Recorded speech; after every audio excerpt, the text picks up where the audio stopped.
3, 2, 1, and action.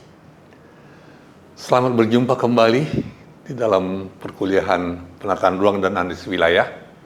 Saya Rudi Parluhutan Tambunan akan menyampaikan materi tentang produk hukum dalam penataan ruang. Lingkup bahasanya terutama kita akan membahas pemahaman tentang perencanaan sebagai kebijakan publik. Kemudian yang kedua nanti bagaimana Undang-Undang 26 2007 tentang ketentuan pelaksanaannya. Ya, jadi kita akan berangkat dari pemahaman penataan ruang sebagai sistem atau proses perencanaan tata ruang dan pemanfaatan ruang dan pengendalian pemanfaatan ruang. Kemudian yang kedua akan terkait dengan wujud penataan ruang. Ya, dalam hal ini sangat ditentukan oleh P4T. Penguasaan, pemilikan, penggunaan, dan pemanfaatan tanah sebagaimana disyaratkan di dalam PP 16 tahun 2004. Nah, dari situlah nanti akan berkembang ke penyelenggaraan penataan ruang yang menyangkut rangkaian kegiatan, pengaturan, pembinaan, pelaksanaan, dan pengawasan penataan ruang. Nah, perencanaan sebagai kebijakan publik. Jadi, mimpi Indonesia tentang masa depan. Mimpi Indonesia tentang masa depan itu adalah negara kepulauan tropis terbesar di dunia yang bersatu, adil dan makmur, maju, kuat, mandiri, aman, tertib, sehat, dan reputasi dunia. Nah, itu kita kaitkan dengan apa sih sebenarnya perencanaan itu? What's planning?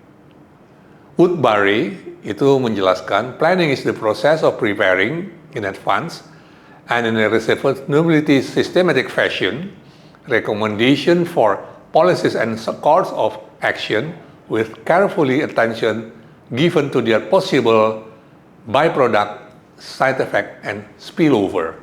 Jadi dalam hal ini, Woodbury sudah mengingatkan perencanaan itu adalah serangkaian pertimbangan-pertimbangan masa depan yang sudah harus memperhatikan produknya, hasilnya, dampak sampingannya, dan kelimpahannya. Kelimpahan inilah yang akan sangat berperan, sangat penting di dalam perencanaan tata ruang. Kelimpahan itu harus dikendalikan dengan cermat, jangan sampai melimpah ke daerah keluar klaster perencanaan. Ini realitas dari perencanaan.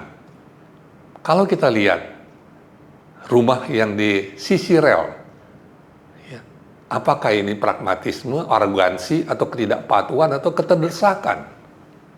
Ya, kita bisa memahaminya yang mana.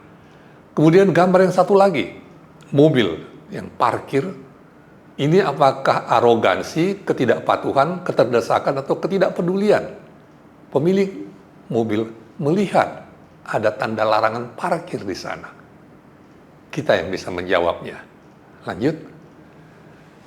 Nah, dari situlah kita mencoba memahami apa sih sebenarnya place atau tempat.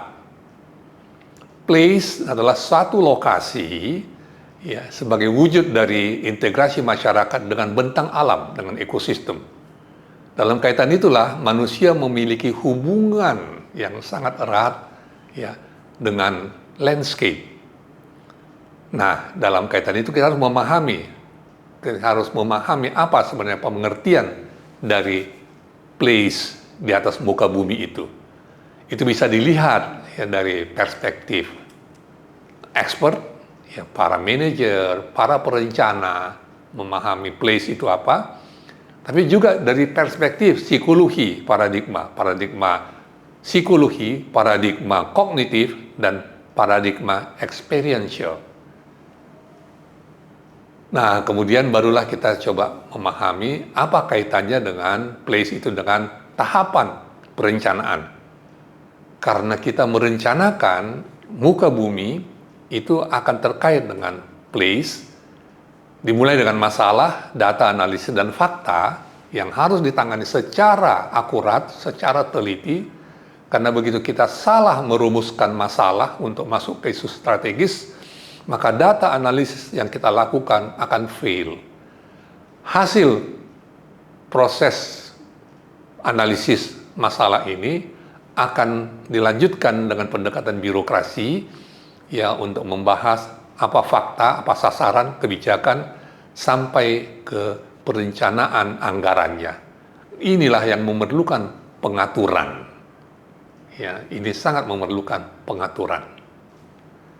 Jadi, perencanaan itu sebagai kebijakan publik itu harus didasarkan atas data, informasi, dan pengetahuan yang benar. Ini yang ditangani dengan pendekatan birokratik. Kemudian harus memberikan manfaat dan kesempatan yang lebih baik lagi bagi orang banyak. Nah, ini harus dengan pendekatan partisipatori, karena mereka yang tahu apa yang masalah yang mereka hadapi, dan birokrat tahu apa yang harus perlu bagi masyarakat. Kemudian yang ketiga, harus dapat memberikan gambaran dan konsekuensi masa depan. Itu harus dijelaskan secara transparan. Apa kesempatan-kesempatan yang terbuka, apa hambatan-hambatan yang akan dirasakan. Dan yang berikutnya, perencanaan itu adalah merupakan proses belajar menangkap aspirasi publik. Karena perencana itu adalah tailor, mereka yang menjahit, tapi berbagai masalah yang dirasakan masyarakat itu harus difahami, diutarakan oleh masyarakat sendiri. Nah, berkaitan dengan itulah, maka ada beberapa rumusan mengenai kebijakan publik. Jadi kebijakan publik itu harus mengatur yang diatur, bukan kompromi. Kemudian manajemennya sistematis, ya, dapat dilaksanakan, terukur, bahasanya sederhana. Dari segi politik, kebijakan publik itu harus mengakomodasi kepentingan, kemudian dengan tata pemerintahan yang baik, good governance, kemudian memenuhi kaidah-kaidah hukum, dan juga memenuhi kaidah-kaidah proses, yaitu transparan, akuntabel, dan partisipatif.